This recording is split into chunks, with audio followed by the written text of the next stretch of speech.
Recording, yeah? Yes, yeah. It tells you. Yeah. Okay. It alerts you. Hi, guys. Hey. Hi. Hello. Thank you so much for taking the time to do this interview. Gonna get right into it with the first question. And the first question is for Teddy. Teddy Gitau. Okay. Yeah. You lecture scriptwriting at African Digital Media Institute. In what ways does teaching scriptwriting help you with your own writing? Okay. So first of all, let me say that I don't currently lecture there. I lectured in 2019, but currently I still work on projects with ADMI. Okay. More, I can say, like more of a script consultant of some sort. Okay. But looking back at 2019, when I was a lecturer there, when I used to lecture there, basically I can say the experience or what I learned. It was basically like a glass half full, half empty kind of situation. Yeah. Where there were some pros and cons, which like for example, let me say in terms of the pros, basically first things, of course, I got to impart knowledge to them as a mentor, and in the process I came to learn stuff, because I think as much as I was a teacher there, I was also, I can say, a student, in the manner that the students also, in the way they ask me questions and the way they pitch their projects, you end up learning stuff that you didn't know before.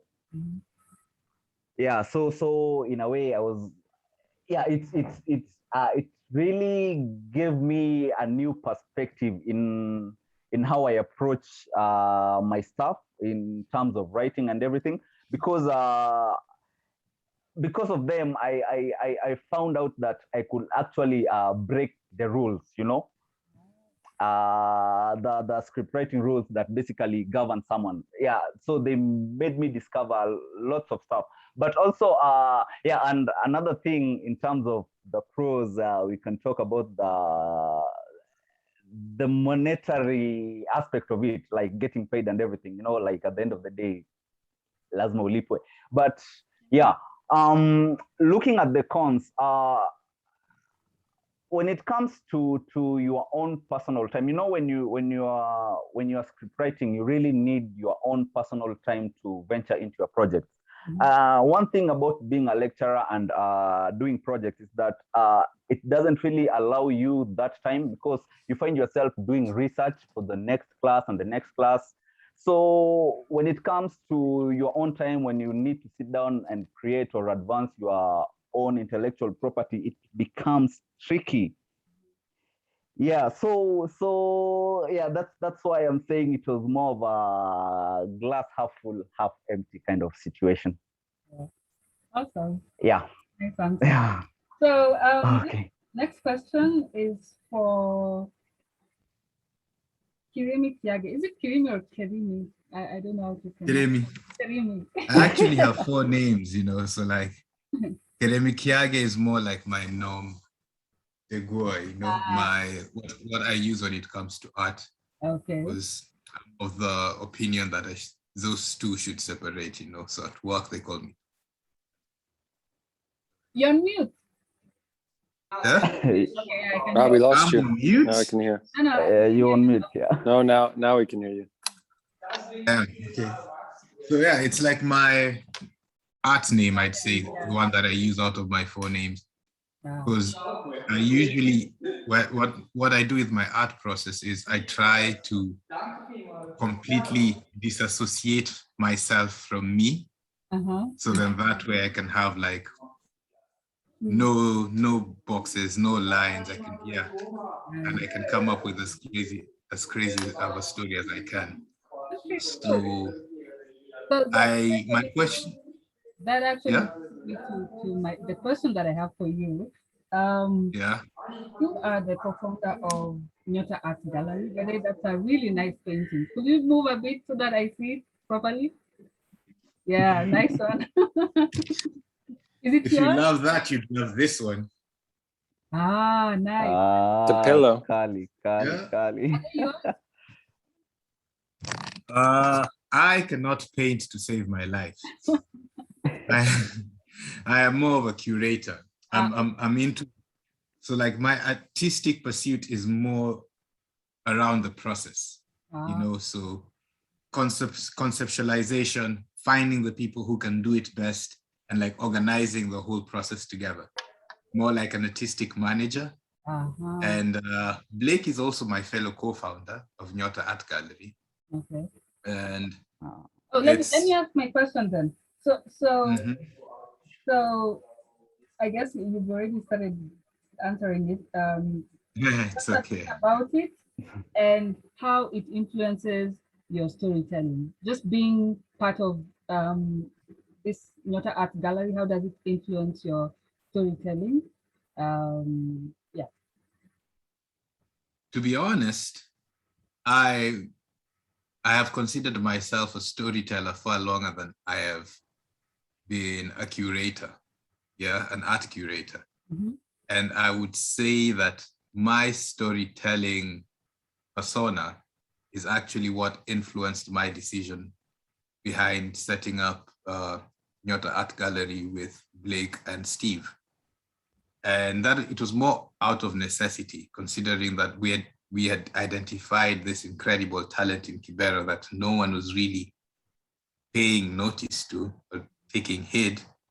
And so we have a guy called Steve who acts as a coordinator. What we usually do is just pay the rent and provide the art supplies. But in terms of it influencing my artistic technique, I would say my art is actually what influenced my decision to go into Nyota Art Gallery. And I did it mostly for the kids, you know, because I think everyone deserves a place to like dream and be free. And that's the least we could do. Yeah. Well, then when it comes to now my writing and storytelling, two of the people who are my major influences are on this meeting with us right now. So I draw a lot of my inspiration from my collective, because they're guys who we all have very different perspective of the world, but somehow all our different angles usually play a major role into the stories we're telling. Because I'd have one particular story arc and Teddy'd be like, that doesn't make sense because of all the A, B, C, D, or Blake tells me this doesn't work because of that.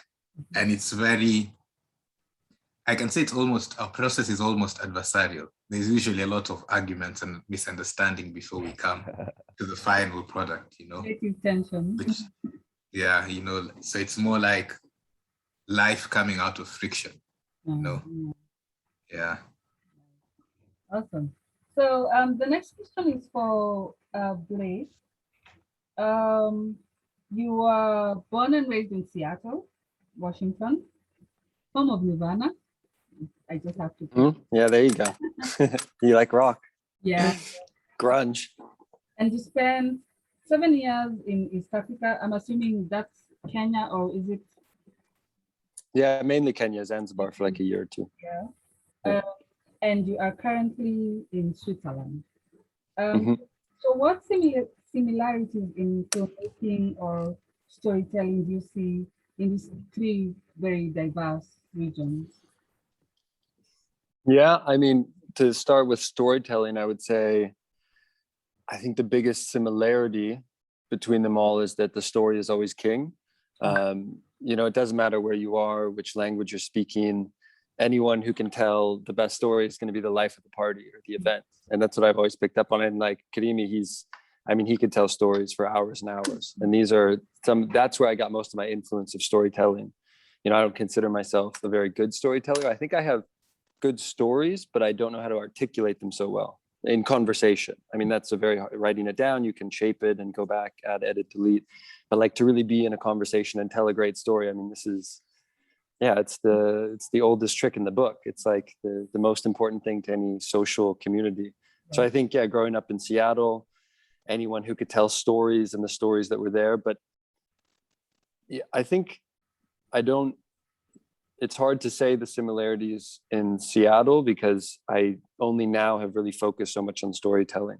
Now being in Switzerland and looking back at my experience in Kenya, now I'm really starting to realize, you know, how important stories are and how they're really everywhere around you. I mean, it's the most simple kind of conversations that you can be in and be like, oh, this is a character. Oh, I could use this. This would be a great part.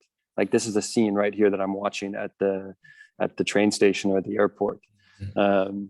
So yeah, I think the similarity is really that the story is always king, and that I'm always a sucker for a good story. And it doesn't matter where you are. Like me and Kirimi have been in the most random of villages and bushes, and just had locals tell us crazy stories in their own way, you know, like Kirimi will translate it to me in English, but it's just, you can see how someone tells a story as well, even if you don't speak the language, like their body movement and how they accentuate certain, you're like, okay, this is probably a good story if I could understand it. Yeah. And in filmmaking,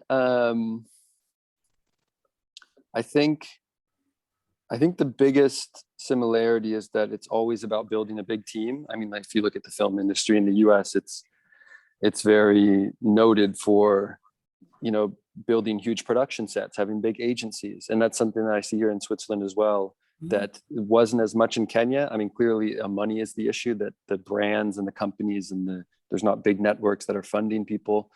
But when I was in Kenya, I mean, for instance, Teddy worked at ADMI, Charlie as well. He's always been big into like having teams, having a sound designer, having an editor. And when I was there, it was really run and gun, like on my own. And that's something that I don't regret, because I am where I am now, but that if I ever went back, I would be much more into building a team, having a DOP, having a team of writers, just bouncing ideas off of each other. So I think that's the biggest, kind of similarity, is that the best film will always come out of a big team that has done it. There's always exceptions to the rule. Like some people can go out with a camera and make a great film and do it kind of doco style.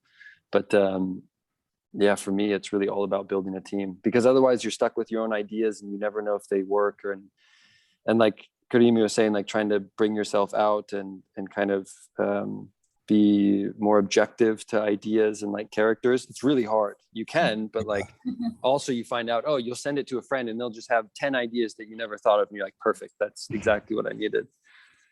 Yeah. So I would say those are probably the similarities. And also something that I see here in Switzerland, I mean, the commercial industry is so big that I feel like it pulls away from the film industry, because Switzerland's not really known for its films. I mean, there are good films here, but Germany, France, Italy, they have long lineages of Renaissance and new wave filmmakers. And I think here, the commercial industry, it's just, there's so much money that everyone says, why should I even make a film? I can make, 10, 20,000 directing a commercial. And so it's sad in this way. I mean, it's good for the artists themselves that they can make good money, but I think it's missing that kind of struggle of like, broke filmmakers just trying to make great films and catching on stories. But that's something I want to change. This is why I have so many ideas to make films here. And even with Tethered, like that we want to film, Tethered basically here with Kendi as the African female lead, but she's from Kenya, but she grew up in Switzerland. She's teaching here. I think also, it's, when I tell certain people, they're like, you'll never get funding for that. And then others were like, oh, that's brilliant, because that's like the most diverse thing. Kenya, I've even talked to like the diaspora group of Africa and Switzerland and kind of said, hey, look, you manage the 100,000 African immigrants that live in Switzerland, and you're trying to promote their culture and their ways of life and them and salaries, everything for them. This is a great option, getting into entertainment and showing you can get behind a film that's cross-cultural. It shows it's also, science fiction, speculative fiction. And so I think there could be a big demand for it, hopefully. Yeah. And Perfect. if I may interject, to add on to what Blake said, I believe who we are are just the stories we tell ourselves about ourselves and the stories that other people tell us about us, right? And therein lies the power of the narrative. Like it's a very powerful social construct, you know, where stories can change how people think, can change how people look at themselves, can change how their hopes for their future, you know? And I believe that is like the major draw for all of us. Like we understand we're almost like, the word wouldn't be cult, because I think that it has a lot of negative connotations, but it's like almost like a mini religion for us, right? It's like we have this instrument of power, and right now we're just working out how to use it, you know, like how can we implement this? Like how can we use our stories to actually, you know, make a difference? I love that. I mean, I'm a writer, so you're preaching to the choir. I think stories are underrated. And I mean, it's very easy for stories to get lost in you know, the big equipment and the big, you know, the shiny things, which are supposed to serve the story. They're not supposed to, you know, be the story, you know. So yeah, I totally agree. And I'm glad that, you know, you started talking about Tethered, because my next question is about that. Any one of you can answer it. What about Tethered highlights the theme or concept of friendship, fun, and or freedom? Friendship, fun, freedom is the motto of ROFFEKE Film Festival, so that's why I had to ask that question. Anyone can answer. Okay. Blake, you want to run points? Yeah, I would just start because I had something. I mean, the friendship, actually, I had kind of thought a bit about. The fun would be hard for this one because it is kind of a dark thriller. So I'm not sure what I mean, there are things that are fun, but it would be hard to relay them. But I think the freedom would be a big thing, because in essence, that's kind of like the concept of Tethered, that to both be free from your burdens of the past while also discovering the new abilities and skills you have allow you more freedom in the world. So I think like in this day and age, everyone is kind of waking up to the fact that you may be financially free, but your mental health and your past traumas are what can keep you caged up like an animal in your own prison. And yeah, I think that's a huge part of the topic of Tethered, of like she became more free by realizing that her past that she hadn't previously known about, that gave her more freedom. So I think that definitely is one way it touches on freedom. And then friendship, more maybe with her grandma Shosho and the friendship that she had with her that was so close, but then because her grandmother had always withheld this information from her, the friendship was never able to be pure. You know, there wasn't complete truth and honesty. And now there is, but now her grandma's dead. So it's kind of this conundrum of the friendship still continues, but it's almost too late. There's almost this, if we could have done it sooner type thing. But maybe it was the perfect time as well, you know? Yeah. So. Nice, I love that. Does anyone else want to add? Yeah, I'd say first of all, Tethered was actually impulsively written, right? So we had a poem and we didn't have a story. We didn't have a narrative, and all these things it's basic. Honestly, I tell people this, and I'm not exaggerating, it more or less wrote itself. You know? Like Blake was like, maybe there's this woman, she's in Switzerland. I'm like, okay, we have this poem. Teddy was like, what about the link? And then it's just like, it's like we made an omelette, 3 chefs working on one meal, you know? And what I find most powerful about it is that Candy was basically a tree without roots before she came. That's Zoe. Hello. Candy was basically a tree without roots before she came to the realization of who she was, right? And the answer was within herself the whole time. The answer was within her the whole time, right? Yeah. And that's where the conflict is. Like, we want the audience to not know whether she's like descending into madness or it's actually happening or it's haunted.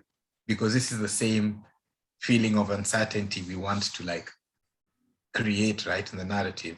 Because imagine all of a sudden you start hearing drum beats and voices and whispers. You'd think you're nuts, man. Like that is the most good enough.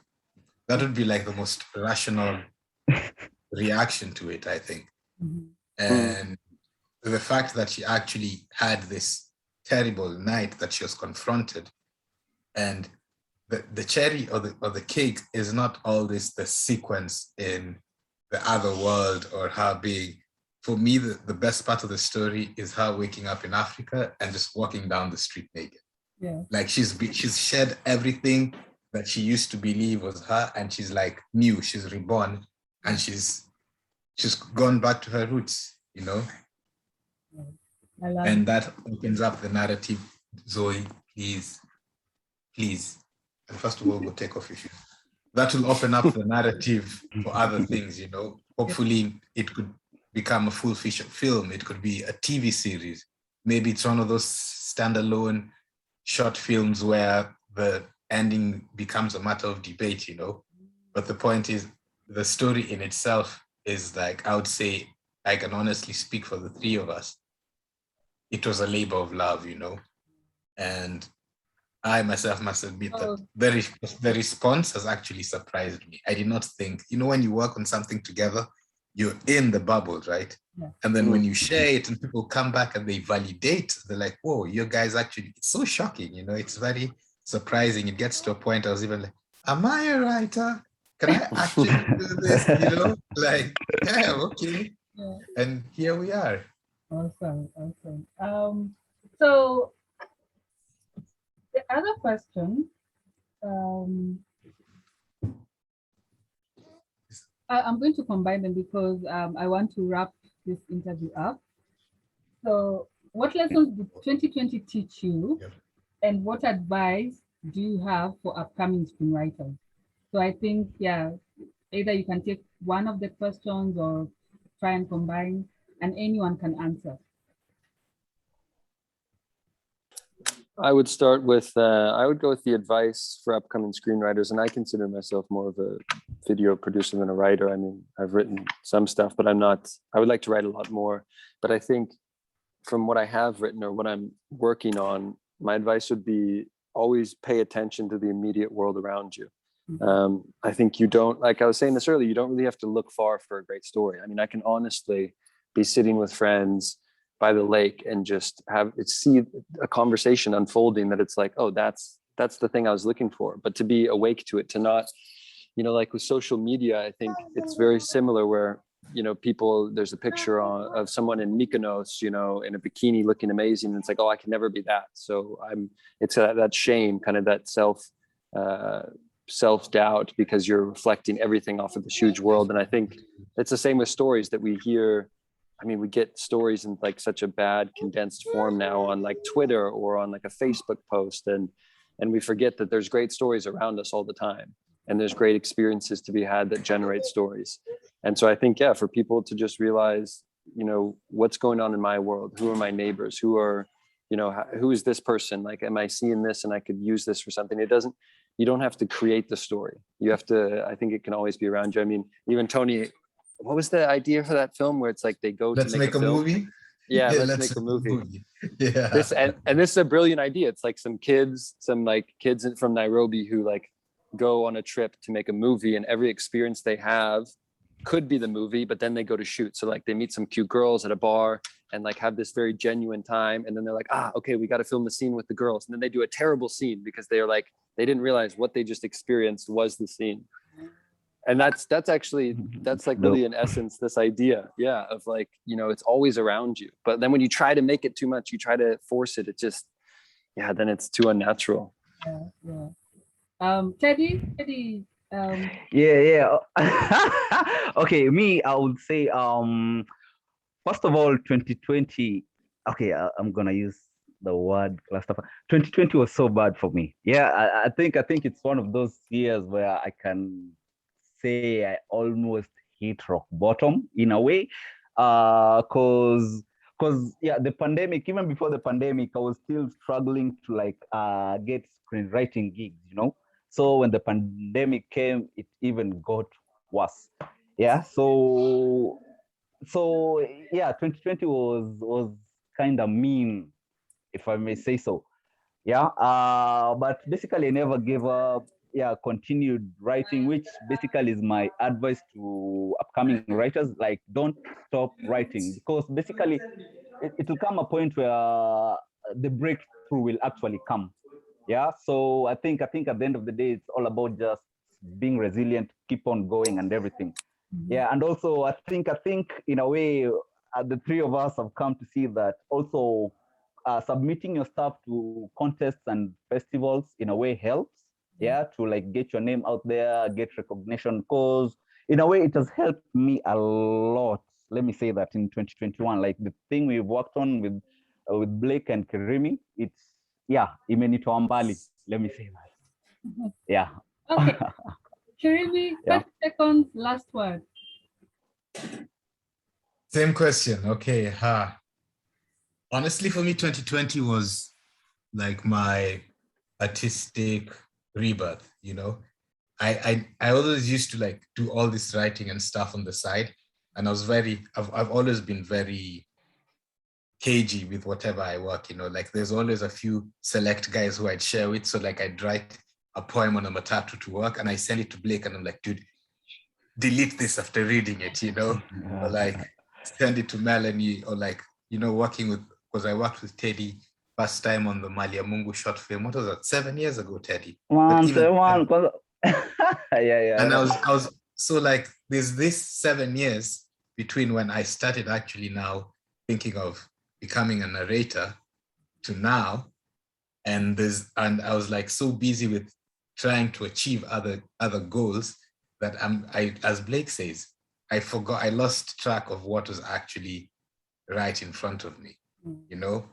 And a big shout out to these two gentlemen, because Blake really pushed me last year to the point where we did our first full project together. Because before he'd shoot and I'd be on the side, like as an advisor or something, like maybe you should try this angle, you know, because I didn't really see myself as a storyteller. It's like I hang out with people who tell stories, and that's cool because I like stories, but me, storyteller, nah, that's not my thing, you know. I am a farmer or I do these other things. But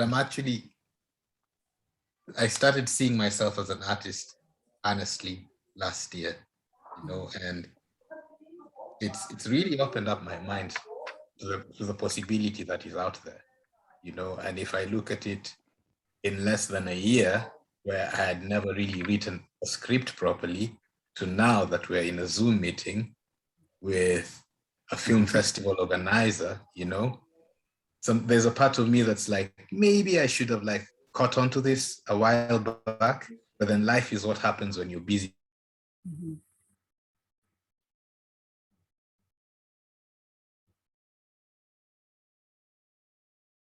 Hello?